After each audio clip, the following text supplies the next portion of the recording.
Hi all. Today let's see the part 5 interview question and answers for Java, Spring Boot and microservices. So let's quickly start. Before getting started, please do subscribe if you are not yet been subscribed to my channel for uploading more useful videos of interviews related videos and all. So I'm getting started. So what are iterator and list iterator in Java? So it is basically important question in Java collections, we can say iterator and list iterator. So iterators are used in collection framework in Java to retrieve elements one by one. When we have huge objects, right? So huge elements, if you want to check the condition in all those elements, we'll go to the iterators and we'll iterate on that. We'll traverse the whole elements and we'll check the conditions. So it can be applied to any collection object, and by using this iterator we can perform both read and remove operations. So how it will be? Iterator itr equal to a dot iterator. So here a is any collection object and itr is of type in iterator interface and refers to a. And here I am not mentioning the whole example. If you want to see the live like a whole example how it will be, how it will now functioning, let me know in the comment section. I'll do a separate coding question related to this. So we have to remember that iterator is used to retrieve elements and it can be applied to any collection object. We can perform both read and remove operations. And list iterator. So it is only applicable for list collection implemented classes like array list, linked list, etc. It provides bidirectional iteration. Means bidirectional means forward and backward. List iterator must be used when we want to enumerate elements of list. This cursor has more functionality, means methods, than the iterator. So list iterator object can be created by calling list iterator method present in the list interface. So how it will be? List iterator itr ltr equal to l dot list iterator. So here L is an list object, any list object, and LTR is of type list iterator interface, and it is referring to I. So here one point here to note, iterator can traverse only in the forward direction. Means it will check the elements in the forward direction. So it will be having like methods also, like iterator dot next method means it is doing traversing in the forward direction, right? So it will be having mostly the next method, and whereas the list iterator traverse both in forward and backward direction. So these things, like interviewer may ask what are like general question, what are iterator and list iterator, so we can define, or what are the key differences between iterator and list iterator. So we have to remember that iterator is generally will use to any collection object, but list iterator it will be applicable for only list collection implemented classes, and iterator it will be only for the forward direction. List iterator will be traversing for both in forward and backward directions. So these are the two key differences we can be aware of. Hope this one is clear. Moving to the next one. And the next question here is, what does the Spring Boot at the rate Spring Boot application annotation do internally? So this is a basic annotation, important annotation which we'll use in the Spring Boot application in the main method. So like as a fresher, as a experienced also, it will be the important question and frequently asked question by the interviewer. So what actually it is doing internally? So this actually is there to configure three things for us. So the first one, enabling or disabling a Spring Boot auto configuration. Means We are having this at the rate enable auto configuration, right? So which means it will enable or disable the Spring Boot auto configuration. Secondly, choosing which packages to scan for components, means at the rate component scan annotation. Enabling the configuration bean registrations or for importing additional configurations using the at the rate Spring Boot configuration. So at the rate Spring Boot application does uh, all these three things for us. And interviewer might ask like what does, like separate question as what at the rate enable auto configuration is doing, and or at the rate component scan annotation is doing. So if you want to exclude any package not to scan, so what we have to do, that also one of the like separate question we can say like related to this. So basically, without declaring all these three annotations separately, we can declare only at the rate Spring Boot application annotation as one. So it does all these three things. And if we want to explicitly disable some scanning or some configurations, then we have to declare in the brackets like exclude equal to something like that. So hope this one is clear. Moving to the next one. Why main method is always static in Java? It is a very basic, very important question related to Java.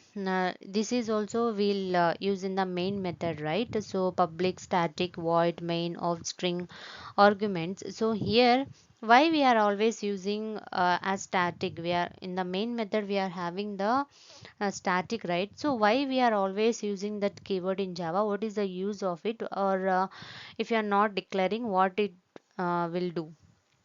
So here static is a keyword which we'll use in the main method to define it as a static. There is no object of the class available at the time of starting Java runtime, and because of that we have to define the main method as static.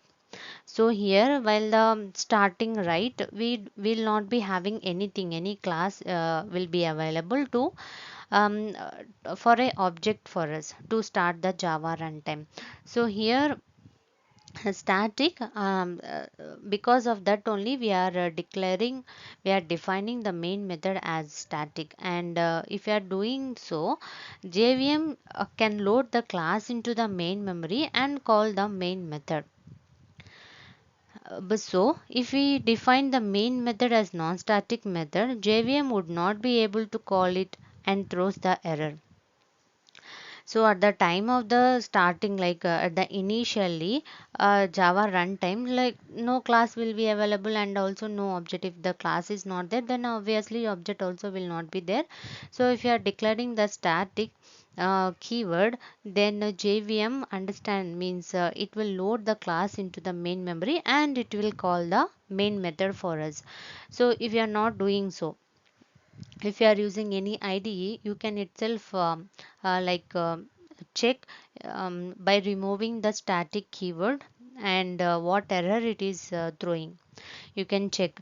And if you want me to run and check this what exact error it is throwing, please let me know in the comment section. I'll do, and I'll show in the next video. And this is one of the important questions in Java. So moving to the next one, serialization and deserialization in Java. It is also important concept in Java.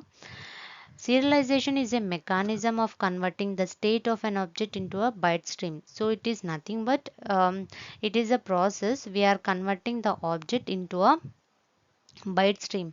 And this byte stream which we have created from the object, right, it will be platform independent. Why it is platform independent? So later on if we want to move to the any other platform, the client does not want this platform to be implemented his needs, or he wants the new platform, latest platform which is in the market. So like according to the needs, if you want to change the platform also, it should be platform independent, right? So this byte stream which we have created, the object state, is platform independent, and so that the object serialized on one platform can be deserialized onto a different platform. And one more question arises here, so why we are doing this serialization and deserialization? So we are converting the object state into the byte stream, and again in the deserialization process means it will be in the reverse process. So actually why we are doing so?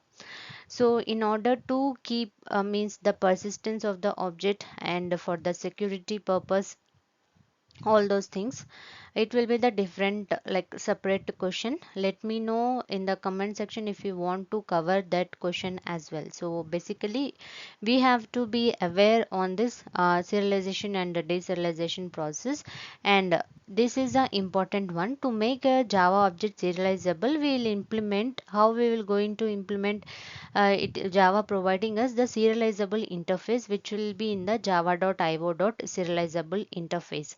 This object, the object output stream class contains write object method for serializing an object for us.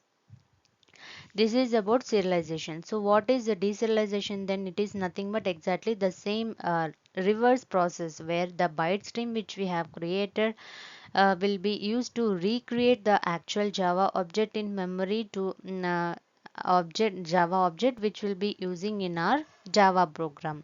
This mechanism is used to persist the object, and the object input stream class contains read object method for deserialization of the object for us.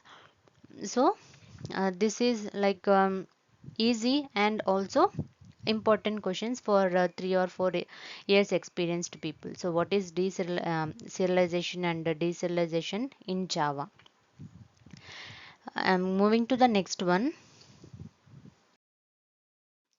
What is at the rate qualifier annotation? So before, if you want to know the qualifier annotation, if you have like you have to be aware, you have to be clear on the at the rate auto void annotation. So let's see.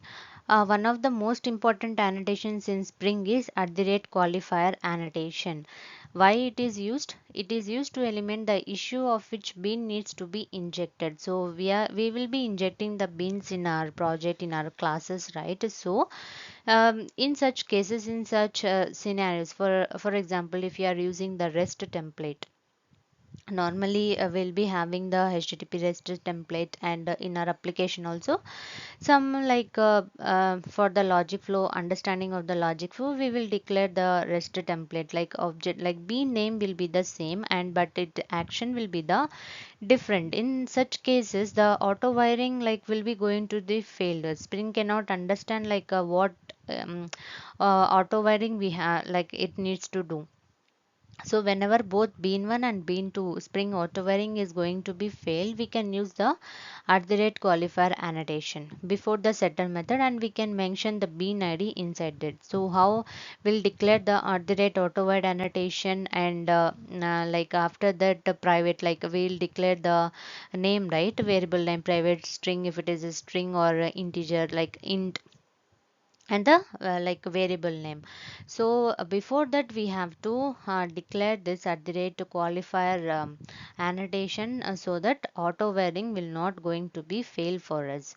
So this scenario like we can implement like as a example, whole example. I have not mentioned the whole example here by taking any like live example. If you want to know, let me know in the comment section, so that like how it is behaving, like at the rate auto wide how it will be, and at the rate when it will be useful at the rate qualifier annotation. I'll make a separate question for that.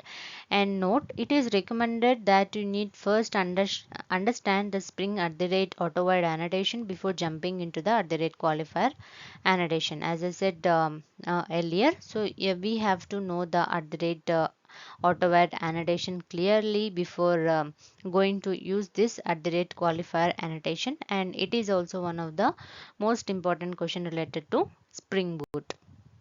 Hope this one is clear. I'm moving to the next question.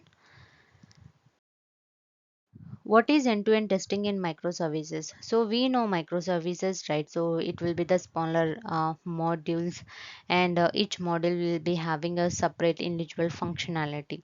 And like how we are making sure that end-to-end it is working, all the microservices, how the testing is done actually.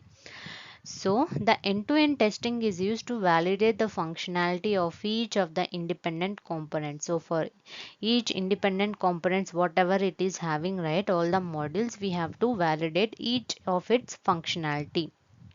Then it also should validate all the components are working together. So independently we have done the testing, it is working fine, that is well and good. Then as a whole we want, right, microservices means for each functionality we are like separated into the separate microservices, but we have to, at the end we have to check all the systems, like all the microservices as a whole system. If we want to going to click on the button from the UI, then from the backend itself, like how it is going one microservices to another microservice based on its functionality, all those things in the backend should work properly, and it should display the end result to the UI itself, right, after clicking the particular button or something.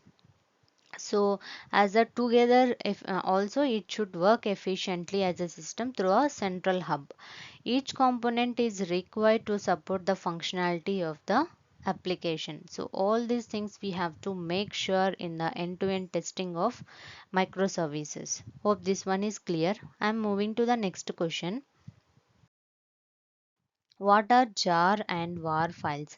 This is important question related to Java. We'll see the like this is also one of the important question, it is there in Spring Boot also. So what are jar and var files? So for 2 to 3 experienced people also it will be the most important question.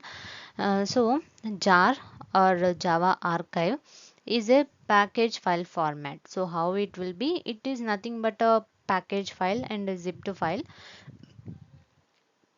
and jar files like actually having will be having a dot jar extension, and what it actually contains like libraries, resources and metadata files it will contain. And it is a zipped file, it will all contain the compressed versions of dot class files and resources of compiled Java libraries and applications. We can create a jar file using the jar command or with the tools like Maven. If you are using the Maven in your project, it is the most important question, most important thing you want to be you have to be clear. So yeah, how we are going to create this jar files, like we can use the jar command or Maven tool we can use. So var web application archive or web application resource. So by the name itself it is clear, right, it is for web applications. These archive files have the .var extension and are used to package the web applications that we can deploy on any servlet or JSP container. We can use the same tools and commands that we use to build a jar to build a .var archive also. So it is nothing like different or complex. We have to use commands or tools to build a var.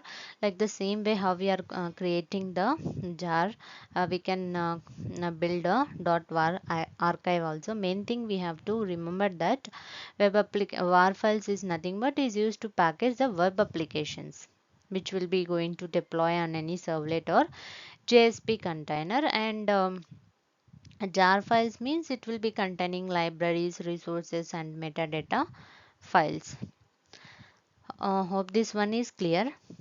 Moving to the next one. How to deploy Spring Boot web applications as jar or var files. So we have seen normally like what are jar or var files, right? So in the Spring Boot application, how we are going to deploy that, and where we have to declare all those things. So by providing a plugin, namely Spring Boot Maven plugin. So we have seen, right, in the last question we can do using, like we can build that using Maven plugin. So that plugin, like I oftenly used to say in my previous videos also, whatever you are going to do in the Spring Boot application, whatever feature you want to include, all those things we have to include, add that dependency in our pom.xml file. So here also that plugin we have to Spring Boot Maven plugin we have to mention in our pom.xml file. What does it do actually? To package a web application as an executable jar. To include this plugin, how it should identify, we have to mention this tags, packaging tag in our pom.xml, like jar if you want, like based on your project requirement, whether it is a jar or var. In the same way we can do for var files also. So packaging a tag we can give, and we can mention whether it can be a jar, how we have to package it, like in a jar in a format or var format. Hope this one is also clear.